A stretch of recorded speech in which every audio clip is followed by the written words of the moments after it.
Ithaca, New York, October 28, 2023. It was a tense weekend on campuses across the U.S. The Israel-Hamas conflict had erupted earlier that month, and tensions were spilling into college environments. At Cornell University, Jewish students were in the middle of a religiously significant time. Many had just observed Shabbat on Friday, and life on campus was returning to its usual Saturday calm. But what happened next shattered that sense of peace. In the early hours of Saturday, October 28th, an anonymous user began posting violent, hate-filled threats on Cornell Reddit, specifically on a forum called Cornell Confessions, a popular anonymous message board where students frequently post rants, gossip, or personal struggles. But these posts weren't the usual complaints about exams or roommates. Patrick Dai, 21 at the time and a junior engineering student, began unleashing a string of horrifying messages targeting Jewish students and Jewish community spaces. Using a VPN and anonymized accounts, he made multiple posts over the course of October 28th and 29th, some of which included, "Gonna shoot up 104 West," referring to the kosher dining hall located at 104 West Avenue, near the Center for Jewish Living at Cornell. "Gonna bomb the Jewish house. Gonna slit the throat of any Jewish man I see. I'm gonna rape and throw off a cliff any Jewish woman I see. I'm gonna behead every Jewish baby I see." These messages were not subtle, vague, or sarcastic. They were explicit threats of mass violence, filled with anti-Semitic hatred and intended to incite terror. The posts spread quickly across Cornell student networks. Screenshots circulated on social media and group chats. Within hours, Jewish students began contacting university administrators, campus police, and federal law enforcement.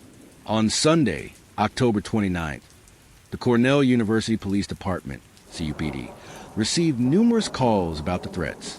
They, in turn, notified the FBI Joint Terrorism Task Force, which rapidly launched an investigation. Jewish campus organizations, including Hillel and Chabad, canceled in-person events and urged students to avoid the Center for Jewish Living and 104 West Dining Hall. By Sunday evening, armed law enforcement had increased patrols around the Jewish living quarters and dining facilities. The campus synagogue was temporarily closed, and Jewish students were warned to remain indoors. Cornell President Martha Pollack issued a statement calling the threats horrendous and intended to intimidate and terrify. She promised a swift and aggressive investigation. Behind the scenes, FBI agents traced the anonymous posts using digital forensics. Though Dai had attempted to hide his identity with VPNs and aliases, investigators matched IP logs and metadata from Reddit and Google accounts to his devices. By October 31st, 2023, federal agents identified Patrick Dai as a perpetrator and arrested him at his home in Pittsford, New York, a suburb of Rochester. When questioned, Dai confessed to writing the posts. In later court filings, prosecutors said that Dai admitted the threats were real and acknowledged that they were meant to incite fear among Cornell's Jewish community.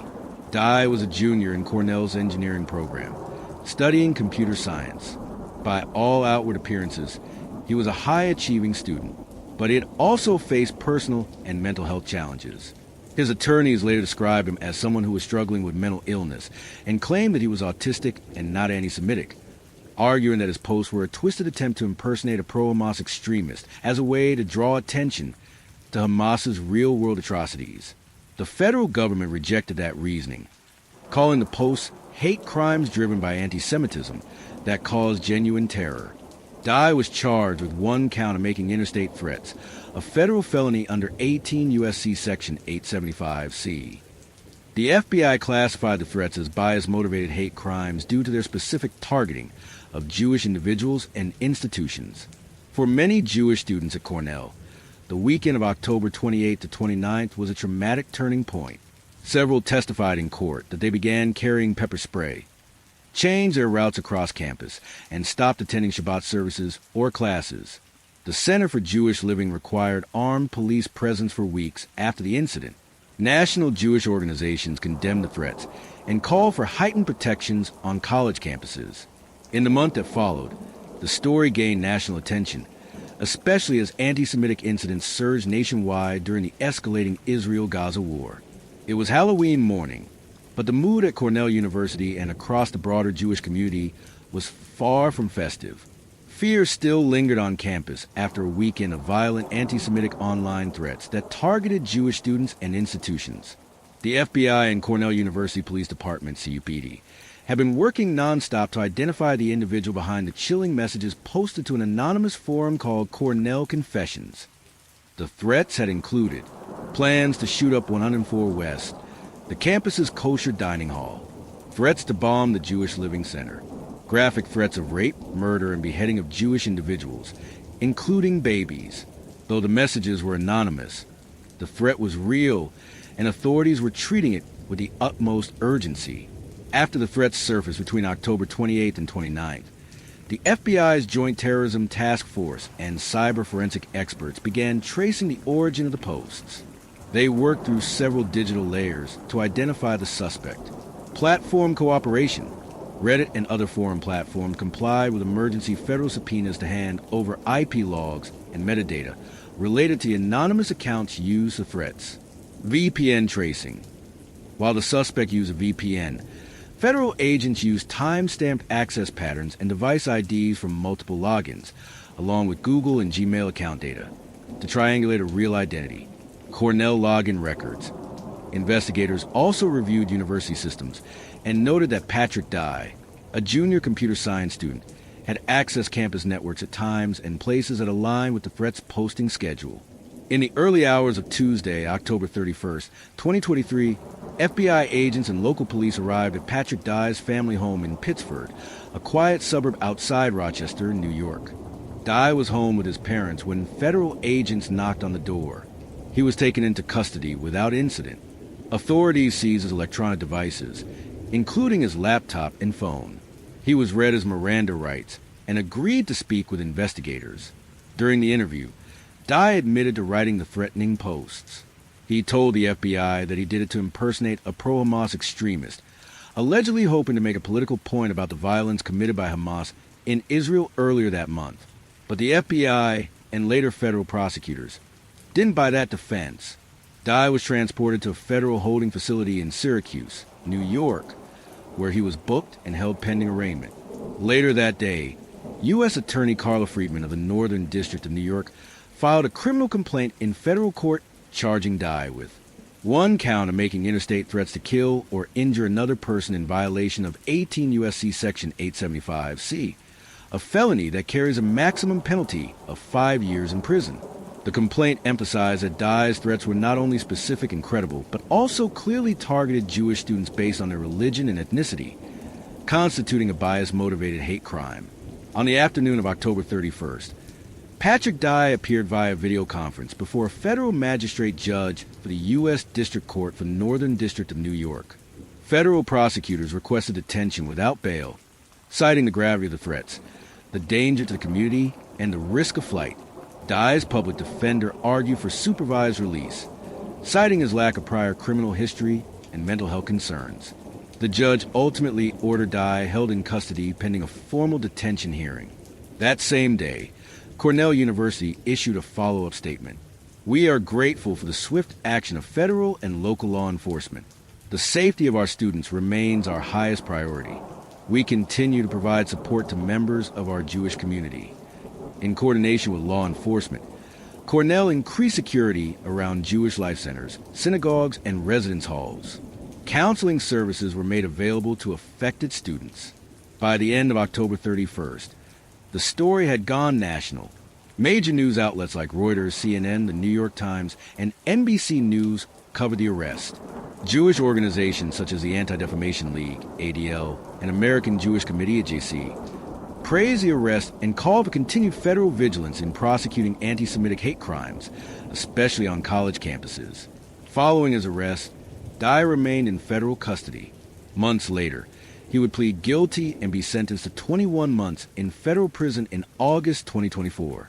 But October 31st, 2023, remains the day when law enforcement neutralized an active threat and university communities shaken by hate began its path toward healing.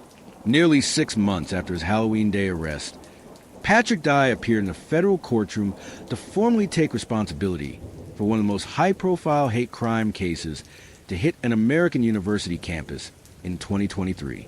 This was not just a legal turning point. For many in the Cornell community, especially its Jewish students, April 10th, 2024 marked the beginning of closure. The courtroom in Syracuse, New York was tense but quiet. Seated before U.S. District Judge Brenda K. Sands, Patrick Dai wore a prison-issued jumpsuit, looking pale and visibly thinner than when he was first arrested in October. He was accompanied by a federal public defender. On the opposite side of the courtroom sat Assistant U.S. Attorney Richard Southwick, who led the government's case. Representatives from the FBI, members of Cornell's administration, and a few students from Cornell Center for Jewish Living were in attendance. Some were there out of civic duty. Others were still shaken by the trauma his threats had caused. The judge read out the charge. One count of transmitting in interstate and foreign commerce a threat to injure another person. A felony under 18 U.S.C. Section 875C. Dai responded quietly, "Guilty, Your Honor." The federal prosecutor summarized the evidence. Dai had used an anonymous Reddit account to make multiple threats targeting Jewish students and facilities at Cornell. He referenced specific locations, including 104 West, the university's kosher dining hall, and the Center for Jewish Living. The threats, posted on October 28th and 29th, 2023, included explicit language about murder, rape, and terrorism. His statements included phrases such as, "If you see a Jewish rat on campus, follow them home and slit their throats. Gonna bomb the Jewish house. Slit Jewish throats. Behead Jewish babies." The prosecutor emphasized that the threats were targeted, violent, and motivated by anti-Semitism, causing widespread fear among the student body, and requiring law enforcement to secure Jewish centers around the clock. Though Dai was only pleading guilty to a single federal count, prosecutors made it clear that his conduct met the federal definition of a hate crime.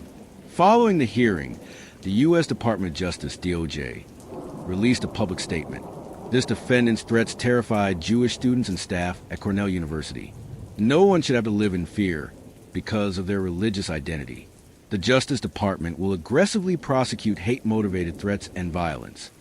The DOJ Civil Rights Division, the U.S. Attorney's Office for the Northern District of New York, and the FBI all coordinated on this case. It was widely viewed as part of a broader effort to clamp down on anti-Semitic threats, which had surged on campuses after the Israel-Hamas war began in early October 2023. Dai's lawyer described him as a deeply troubled young man who was diagnosed with autism spectrum disorder, suffering from mental health challenges, including depression and isolation, not motivated by hate, but rather by a twisted attempt to impersonate an extremist to shock people and allegedly draw attention to Hamas atrocities. They emphasized that Dai had no prior criminal record, had confessed immediately, and had expressed remorse. But the prosecution was unmoved. Though the hearing wasn't sentencing, several Jewish students submitted written victim impact statements to the court. One student wrote, "I haven't walked alone on campus since. I check over my shoulder before entering the dining hall. He made me afraid to be visibly Jewish." Another added, "Even though he's behind bars, the psychological scars remain. I still avoid the Center for Jewish Living. I feel like I lost a safe space." Under the plea deal, Patrick Dai admitted guilt to one felony count. Prosecutors agreed not to bring additional charges. The maximum sentence he faced was 5 years in prison, but the plea agreement allowed for sentencing recommendations from both sides. Sentencing was scheduled for August 12, 2024. The case made national headlines again after the plea. Jewish advocacy groups like the Anti-Defamation League praised the plea as a victory for accountability. Cornell University reaffirmed its commitment to campus safety, pledging to improve threat monitoring systems and bias response training. Civil liberties groups raised free speech questions, but most legal analysts noted that Dai's messages crossed from expression into direct, credible threats of violence, clearly illegal under federal law. For many, the April 10 guilty plea was a step toward healing, but not the end. Security remained tight around Jewish facilities on campus. Counseling services continued to offer trauma support. Jewish students organized Solidarity Shabbats and began pushing for curriculum updates to address anti-Semitism and hate speech. Some students said it would take years before Cornell felt like a safe home again. It was a somber day inside the U.S. District Court for the Northern District of New York in Syracuse, where 22-year-old Patrick Dai stood to face the consequences of a crime that had sent shockwaves through Cornell University and beyond. Nearly 10 months earlier, Dai had anonymously posted graphic, anti-Semitic threats to an online campus forum promising violence, rape, and death against Jewish students and institutions. Now, he would hear his fate from U.S. District Judge Brenda K. Sands in a courtroom filled with emotion, silence, and sharp reflection on the power of hate. Dai entered the courtroom wearing a beige prison jumpsuit, hands shackled with a slight stoop. The public gallery was filled with Cornell Jewish community members, including students and faculty, FBI agents and assistant U.S. attorneys who had worked the case, representatives from the Anti-Defamation League, ADL, and other Jewish organizations. A few members of Dai's family, who sat quietly in the back. Judge Sands called the court to order and recounted the timeline of events. On October 28 to 29, 2023, Dai made multiple online threats to shoot up 104 West, Cornell's kosher dining hall, bomb Jewish housing, and slit the throats of Jewish men and women. The posts included horrific details, such as threats to rape Jewish women and behead Jewish babies. The messages were widely circulated, sparking mass panic, emergency law enforcement response, and campus-wide lockdowns for Jewish students. Judge Sands delivered the sentence. You terrorized a vulnerable community during a time of global unrest. Your words invoke violence, death, and genocide. These were not careless jokes or satirical expressions. They were calculated threats that force hundreds of students to live in fear. The sentence: 21 months in federal prison, 3 years of supervised release after prison, mandatory mental health treatment, restricted use of electronic devices and platforms to prevent future digital threats, no contact with Cornell University or its affiliates. Several Cornell students, speaking on behalf of the university's Jewish community, read emotional statements. One young woman said, "For weeks after your post, I stopped going to the kosher dining hall. I didn't walk alone on campus. I was afraid to wear my Star of David necklace. You shattered our sense of safety." Another student added, "We didn't know if the threats were real, but they felt real. That's what terrorism does. It paralyzes people with fear, even if no bomb ever goes off." These testimonies drew visible reactions. Dai sat with his head low. His mother reportedly wept in the gallery.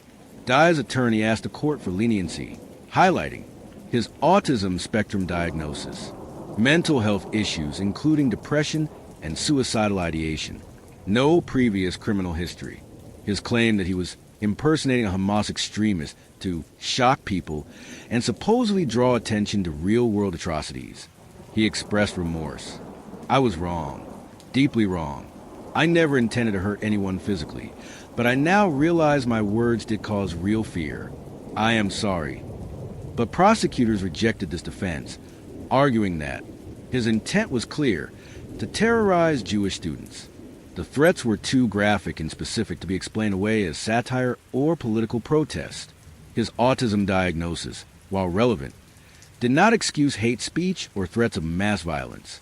Assistant U.S. Attorney Richard Southwick stated, he could have expressed outrage over Hamas in a million ways, but he chose to threaten rape, murder, and genocide. He chose to cloak himself in terrorist rhetoric. That choice has consequences.